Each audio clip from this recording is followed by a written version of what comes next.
Members, at this time we are going to take up the wharf item, Senate Bill 107. Clerk will read. Senate Bill 107 by the Committee on Budget and Fiscal Review and Act relating to local government, making an appropriation therefore to take effect immediately. Bill related to the budget. Dr. Weber, you may open on SB 107. Yes, Mr. Speaker and members, I rise to present you the budget bill. SB 107 is a trailer bill for redevelopment and local government. The administration has a redevelopment proposal that had a couple of elements that we liked, but had other provisions that created challenges for many of you. There's been a redevelopment working group that spent months meeting and working on alternatives, talking with administration to make this proposal better for our local agencies. This bill would not address every issue that every city has with redevelopment, but it is a dramatic improvement over current law and fixes a lot of the problems that we've been talking about for over the last 9 months. The main differences in the bill and the governor's proposal are, one, that it expands the definition of loans to include loans for money, loans for real property, and third-party agreements related to infrastructure with a cap of $5 million per agency. It includes a provision to allow local agencies to repay the federal government for community development block grant funds. 3, these provisions would result in hundreds of millions of dollars going back to local agencies. And 4, it keeps the provisions in the governor's proposal that we like for the ERAF payments. This bill, as most bills, is not perfect. Not everyone is happy, but it does have a lot of good things for many of your cities. So don't let the perfect be the enemy of the good. For this reason, I respectfully ask for an aye vote for SB 107. Thank you, Dr. Weber. Mr. Holden, you are recognized. Thank you, Mr. Speaker. Members, as chair of the RDA working group, I rise in strong support of Senate Bill 107.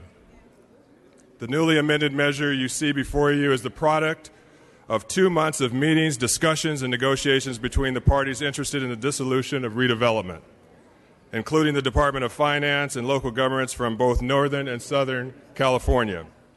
Since 2011, the dissolution of redevelopment has been a long, drawn-out, and quite frankly, a messy process. SB 107 provides much-needed clarity to many aspects of the dissolution process, including extending some bonding capacity and ensuring that the obligations of the former redevelopment agencies are met.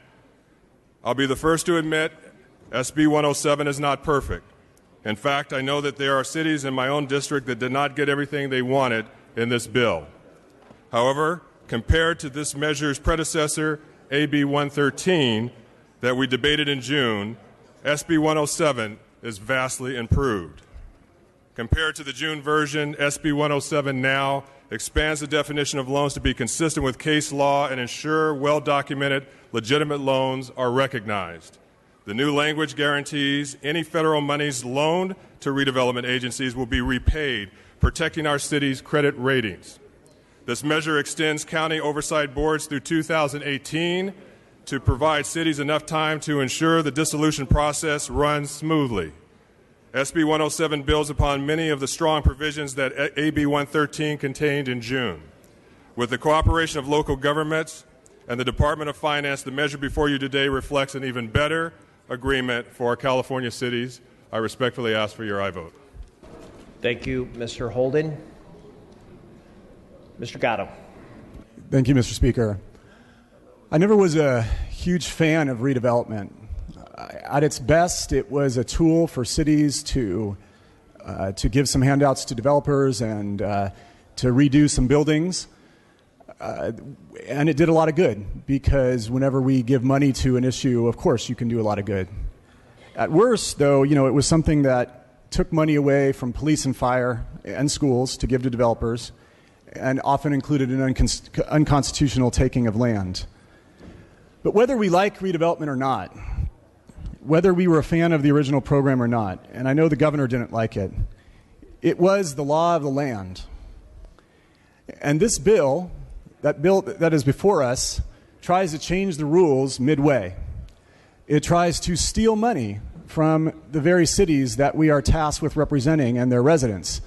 And I emphasize it steals money from cities that acted completely legally based on the laws that we made up until this point. So this is not about taking money back during a really tough time for the budget.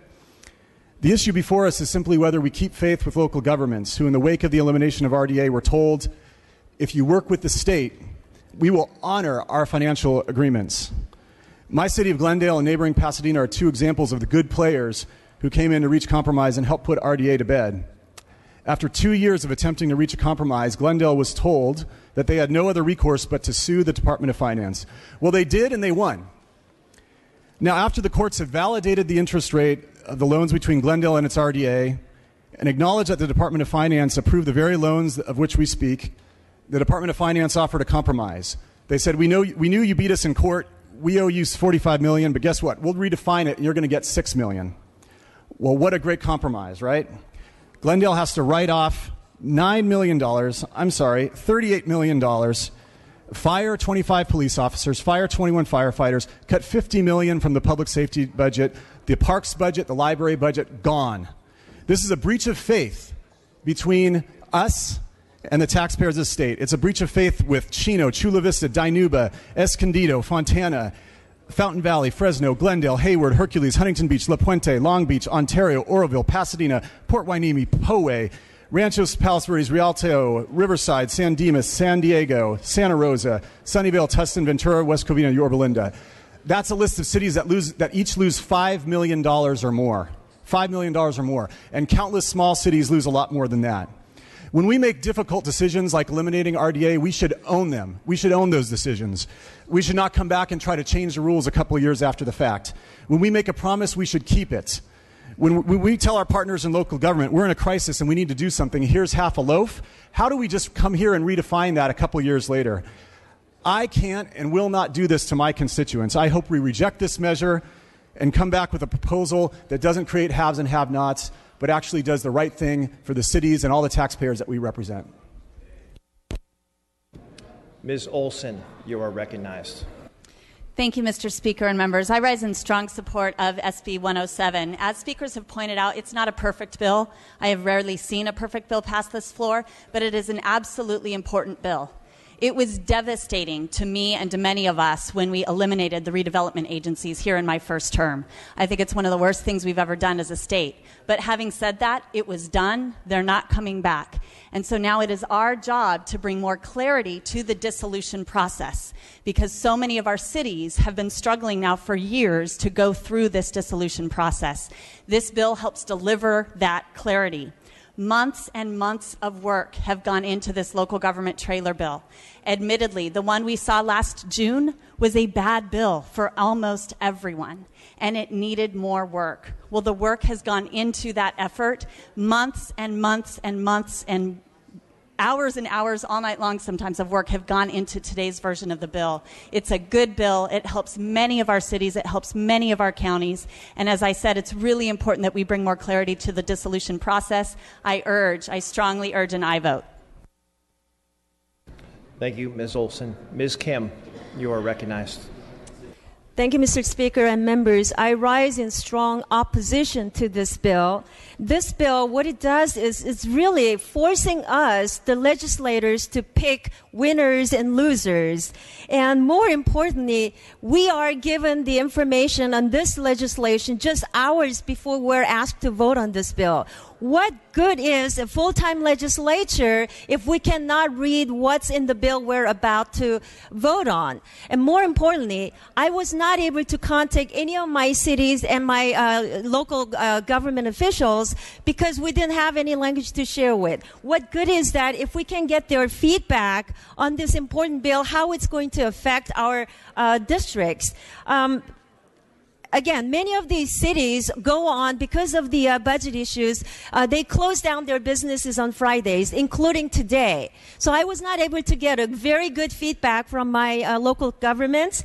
But one city that has taken the time to review this and given me the feedback, the city of Stanton in my district, they stand to lose $7 million because of the money they loaned to RDA to finish up some of the projects in the blighted areas. This cannot happen. We cannot vote on measures when we don't know how it's going to affect all of us. And again, I urge you, we cannot be choosing winners and losers and winners on this bill. So I urge your no vote on this.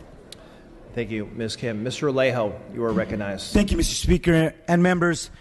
This bill and these issues weren't just an issue that came up this last week.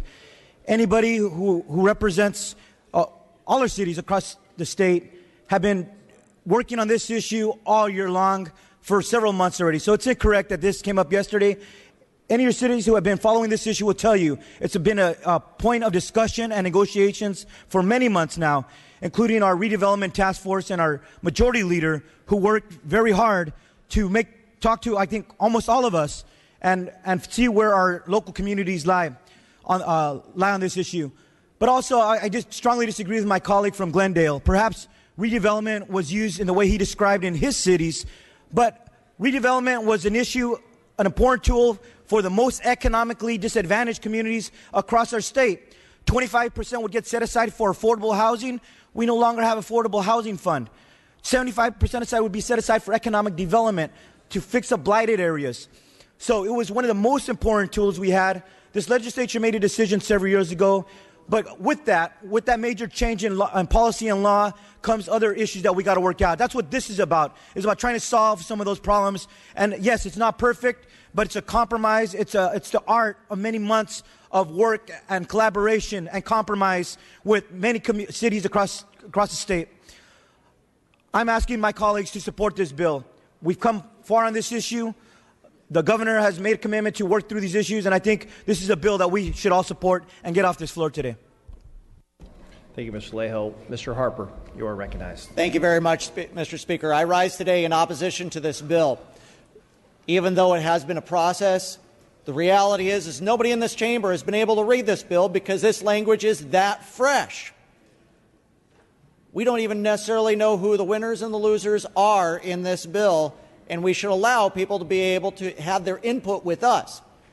While I know that my home city of Huntington Beach will be a big loser in terms of this bill, I haven't even been able to consult with the other cities in regards to this issue. This is too soon with this language, and we should let some daylight into this process. I urge a no vote. Mr. Obernolte, you are recognized. Thank you, Mr. Speaker. Colleagues, I rise in opposition to SB 107 and in support of the arguments made by my colleagues from Fullerton and Huntington Beach. I have some history with redevelopment. I served on the board of directors of a redevelopment agency. I also served as the chairman of a successor agency board of directors. So I know a little bit about redevelopment, and I can tell you something that I don't think anyone in this chamber would disagree with, and that's that redevelopment is very complicated, and the wind down of redevelopment is very complicated. This bill, SB 107, is 104 pages long, and most of that language was added in an amendment yesterday. Now, I do not want to denigrate the hard work done by the working group over the last several months. I know that there are many aspects of the wind down of redevelopment that require modification. I don't dispute any of that. But what I am saying is that we owe it to the people of California and our constituents and our cities to make sure that the actions that we're going to take in this chamber are open to full discussion and disclosure. I rant at my staff quite often about some of the things that I find disagreeable about my current job. And so I was ranting to them about the fact that I had not been able to read this language until it was put into print yesterday. And they told me, Assemblyman, sometimes that's just the way it is. But colleagues, I reject that. I reject the fact that we're putting a 104-page bill into print the day before we're going to vote on it. That's only the way things are if we allow it to be the way things are. I'd like to see a bill like this put in print several weeks before the vote, so that we can all have a reasoned discourse, so that we can all consult with our cities to find out exactly what the effects of this bill are going to be on the cities that we represent. And that's why I urge you to either vote no or to abstain on this bill. Not necessarily because it's a bad bill, but because we need the time to have discourse with our cities and decide whether or not we understand what we're voting on. Thank you, Mr. Obernolte. Ms. Brown, you are recognized. Thank you. Thank you, Mr. Speaker, members. Make no mistake about it. If this is not passed in this session, everyone in this state loses. Come January 1, if this doesn't pass, there's going to be a fire sale, and all that property that's mixed into redevelopment is going to be up for grabs. We need this bill now. Yes, we weren't able to get everyone on board to say this is what was happening because it was a negotiation. We had to negotiate over and over again so that we could have as much in here for as many cities as possible. This is not the end of it, but what this does is it helps us to stop the fire sales, it helps us to move forward, and it's very imperative that we pass this bill today, because if we don't, every one of you in here, every city in here will be affected. Thank you. Ms. Waldron, you are recognized. Thank you, Mr. Speaker. Having served on the City Council in Escondido, which is the largest city in my district with about 150,000 people, it's one of the older cities in the state of California. It also has 4 of the lowest income census tracts in the nation. We relied heavily on redevelopment. It was a big deal for my city. I was very upset while I served as vice mayor when that vote came down that took it away from us, because it really helped the underserved community in my district. This bill would really severely hurt the court case that my city is undergoing right now. It will hurt my city's case with the Department of Finance's definition of a loan agreement and what constitutes a recognized obligation. My city took $10 million out of its general fund to fund infrastructure improvements in the downtown urban core, which is a city that's been around since the 1880s. We needed that infrastructure development. That happened before I even got on the city council. We loan that. It has interest earnings. We're looking at losing $40 million with the interest earnings if this bill passes, and it severely hurts the underserved community. I can't support it. Mr. Cooley, you are recognized. Colleagues, I rise in support of this bill. We have followed closely this general discussion over the course of this year in connection with the Bill 113. We now have some further refinements of that bill. It is the case, I think, that when the original RDA measures went through, it was done late in session. There was a lot of confusion with respect to those matters. These are very intricate, complicated transactions. And what this bill represents is the product of a long, deep look at those statutes as enacted as the fact patterns of many cities, trying to find a way to achieve clarity where clarity is hindering the ability to put to bed some of these disputes. Here in Sacramento County, I'm privileged to represent the city of Rancho Cordova, which I always regarded as a well-managed city. Even in the recession, we improved our credit standing multiple times. And yet I always felt that the most outstanding, well-managed city financially was Citrus Heights, which I also have the privilege of representing. And the city of Citrus Heights has come to a point where they feel that under the RDA changes that they have a favorable basis to reach agreement with the Department of Finance. But in fact, there's one of those settlements where language in this bill is actually relevant to that outworking. So I do understand that a city which I regard as extremely well managed and exemplar, frankly, of its finances in the state of California, which was not happy with the RDA dissolution, but has figured out how it will work for them financially to move forward, will be able to do that in this bill. So this bill does not cover every fact pattern, but I know I personally have walked in the door of Finance Director Michael Cohen on the first floor repeatedly over the course of these years. We've chatted in the garage. I know that there has been a long, hard look at these issues. I know that there has been progress made, and so I rise in support of this bill. It is not perfect, but it is an improvement to the status quo, and I think that should be our object. There are 500 cities in California, and there comes a point in time when we have to look to how do we take a turn towards the future. and I count this a good measure to that end. I request your aye vote. Thank you, Ms. Cooley. Mr. Gibson, you are recognized. Thank you very much, Mr. Speaker and members. I rise in support of this item before us today. Certainly what we have heard today is that this is not a perfect solution to the issues that 400-plus cities face in the state of California. As a former city council member, I thought this legislature was wrong. Wrong for taking the redevelopment money away from the cities who struggle day in and day out to make ends meet. Taking redevelopment money to do away with blight in the communities. It was wrong. And now we're at a point right now where we have something is better than nothing.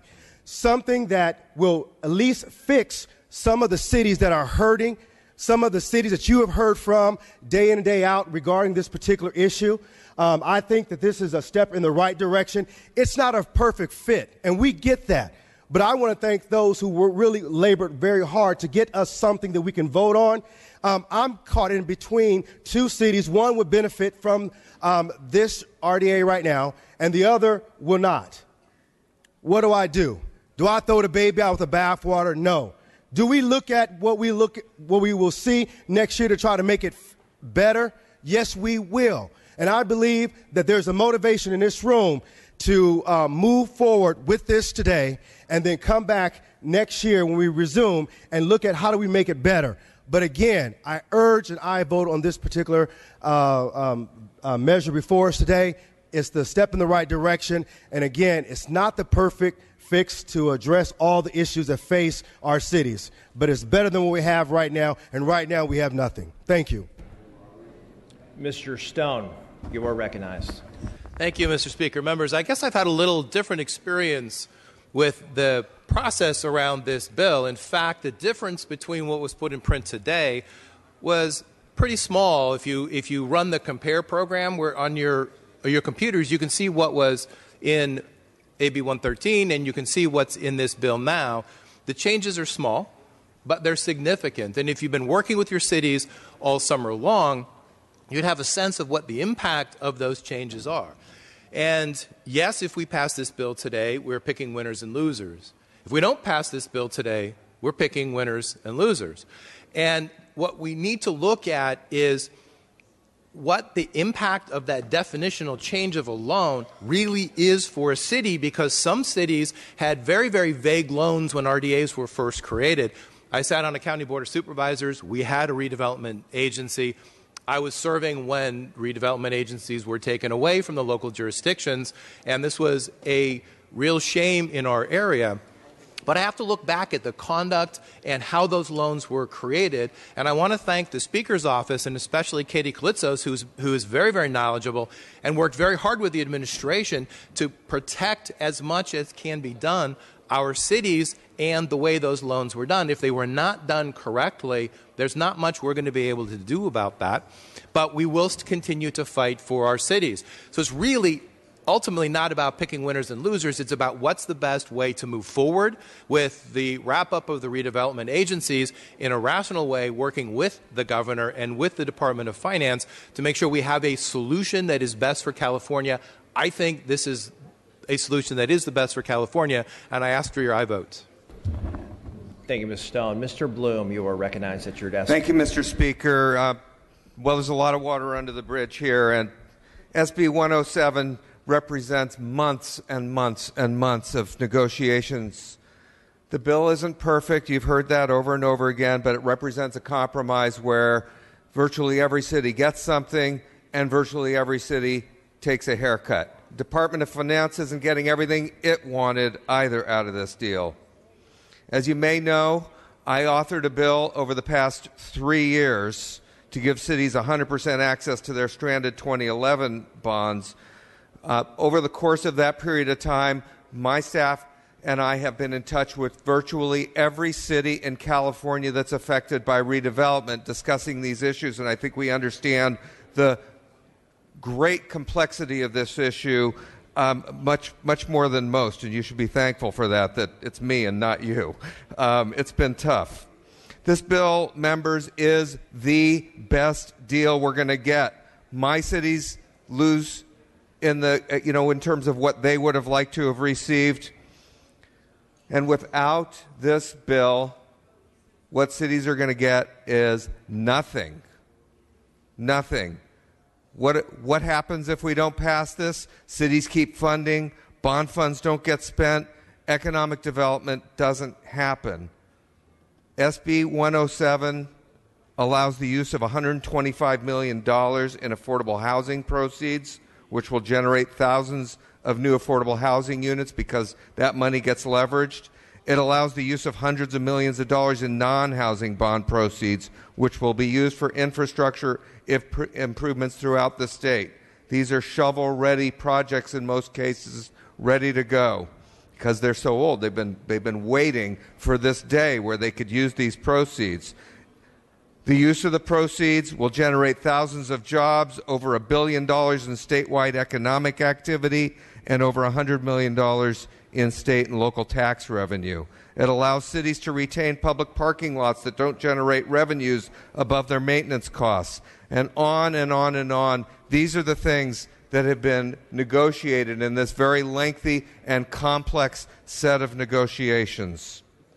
Voting yes also allows us to close a chapter that has lasted years in the wake of the dissolution of redevelopment agencies.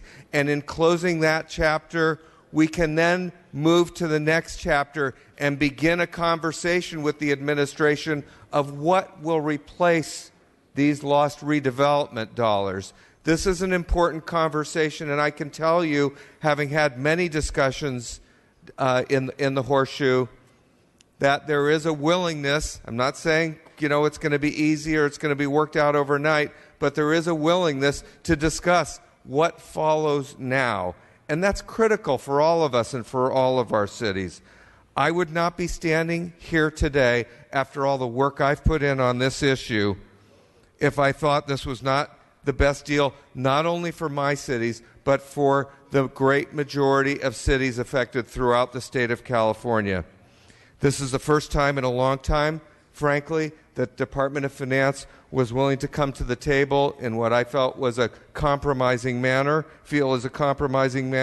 and I do not believe we will get a better shot. I think this is a fair and balanced approach, and I ask for your aye vote. Mr. Jones, you are recognized. Thank you, Mr. Speaker, and I'm leaning towards supporting this bill, but two things. Number one, we told you so. When the original bill to dissolve redevelopment was being debated on this floor, several of us stood up on this floor and argued to not dissolve the redevelopment agencies, and we predicted the exact problems that have come up every year since then, and every piece of legislation that this legislature has had to pass to fix the dissolution of the redevelopment funds. So, and I don't take any joy or pride in being able to say we told you so, but we told you so. The second thing is some of the arguments in opposition to the bill today are very compelling, especially the arguments regarding the late notice and the late printing of the bill, the arguments regarding the late negotiations, and so I'm very troubled by those facts of the bill, and I think I'd like to ask a genuine question of the author, if I may, Mr. Speaker. Without objection. Thank you. Dr. Weber, some of these arguments in opposition are very compelling and legitimate. What's the urgency in passing this today? Why don't we just put it off as a 2-year bill, bring it back first thing when we come back in January? It can be the very first thing that we do then and get it off the floor and maybe alleviate some of the concerns from the speakers that are speaking against it. Okay, I'll address that in my closing. Thank you, Dr. Weber. Okay, thank you, Mr. Speaker. Thank you for the time. Thank you, sir. Mr. Chavez, did you want to speak? Okay. Mr. Gray, you are recognized from your desk. Thank you, Mr. Speaker. Members, I rise today in support of this measure. I, too, join the other members on the working group on this issue. And this bill is imperfect. Every bill we see on the floor is imperfect. They are compromises amongst all of our constituencies, all of our districts. This bill for me today not only advances this issue, and I wish we weren't in this place. I wish we hadn't done some of the things that this body had done prior, but we did, and we are. The particular issue in this bill respective to my community is almost 4 decades old. And I represent a community with double-digit unemployment. As we all pick up the newspaper and read about the unemployment rates dropping nationally, communities in California succeeding, my constituents are still faced with double-digit unemployment. And our community has suffered for almost 40 years, and today we have an opportunity to fix that. So I strongly urge you members to consider supporting this bill. It is imperfect, but California will be better off. Certainly, my community will be better off, and our constituents will be better served. I urge your aye vote. Thank you, Mr. Gray. All debate having ceased, Dr. Weber, you may close. Mr. Speaker and members, I appreciate all of the comments that have been made and the real concern that many of you have for redevelopment. I was fortunate not to be here when you dissolved redevelopment. But obviously in our campaign, that's all we heard about so often from our business community, with the legislature had dissolved redevelopment and what a tragedy it would be and what hurt it would bring to many of our cities. And it's done some of that. And we know, as what many of you pointed out, it's a complicated issue. Every city seems to have a different set of arrangements, a different set of process. They're in a different place. And so it's not an easy fix to just simply do one thing that's there. The reality is that we face a situation where redevelopment is probably not coming back in the form that we've known in the past. Yet the pain and the hurt is still there, and there needs to be a resolution to the matter. Since I've been here, I've heard nothing but discussion of redevelopment, redevelopment, redevelopment, with no solution to anything. And every great idea has tremendous opposition to it, without any solution as to how you address the problem itself. And it seems as if after all of that time, we're not much further along the road in terms of responding to redevelopment. We were presented with a proposal this year that we didn't like, forced against the wall to seem as either you take it or you leave it. And we decided, fortunately, not to take it, but to say we are the legislature, and we believe we can respond to the issues in a better way, in a more sensitive way. And I've been proud of the fact that our majority leader has put together a team of individuals on a bipartisan basis that has really began to address some of the core issues and problems that we've faced in many of our cities. Has it done it all? No, it has not. But the commitment to continue the work is there, and at least it takes the first step. Some of you say, why rush? Why do it now? I think my colleague from San Bernardino has told us that come January 1, and our speaker has also, that there'll be a fire sale based on the agreements that's out there. So many of your cities will even lose more come January 1, and this is an effort to prevent that from happening. So while it is not a perfect bill, it is surely an issue that many of us have much angst about in our cities in terms of what is happening. It at least says to them that we are moving forward. And all of our cities, many of them are going to be winners, and some are not going to necessarily go backwards, but they won't move forward in terms of getting some relief from this bill. But it will at least says that we are sensitive to the needs. We have a commitment to move forward. We're going to address the issues that are there. And it may be a while that we get there, but at least we are taking an effort and making an effort to begin the process to resolve the issues that we face. There's been a lot of work put into this, and I've been proud of the fact that it hasn't come from, quote, the traditional committees, but from those of you who have issues in terms of your cities with redevelopment, have come together in a great coalition, a bipartisan coalition, to put together a bill that we think will begin the process of relieving the pain in our cities. I respectfully ask for your aye vote on SB 107. Thank you, Dr. Weber. And with that, the clerk will open the roll. All members vote who desire to vote. All members vote who desire to vote. All members vote who desire to vote. All members vote who desire to vote. All members vote who desire to vote. Clerk will close the roll, tie the vote. Ayes 41, noes 24. Measure passes.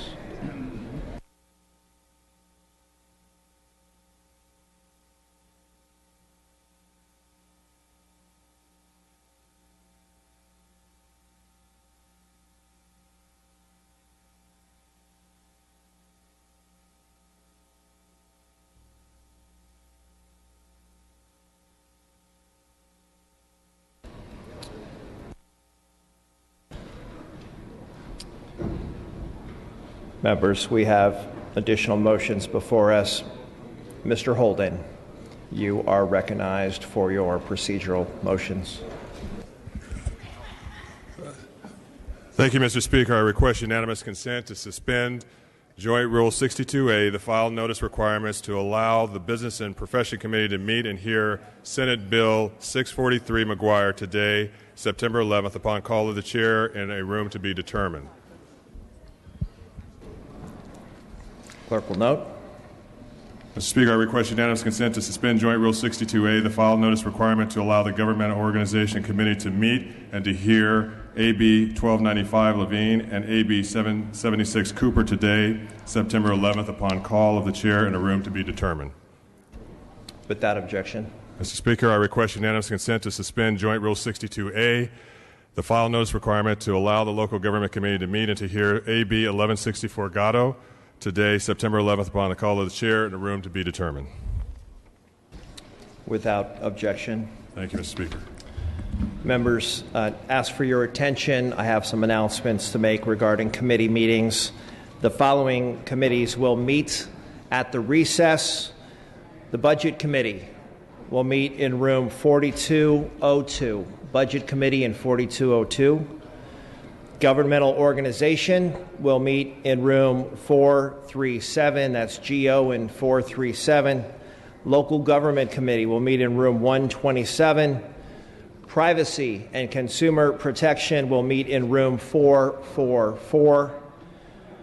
Revenue and Taxation in room 126. That's Rev and Tax in room 126. Members, as a reminder, if you are planning on attending the ceremony for Sacramento's Hometown Heroes, it is important that you be seated by 12:10 p.m. Again, members, that is 12:10 p.m. in your seats if you would like to attend the ceremony on the west steps of the Capitol. Members, this House will stand in recess and reconvene at 1:45. We will reconvene at 1:45. This House stands in recess.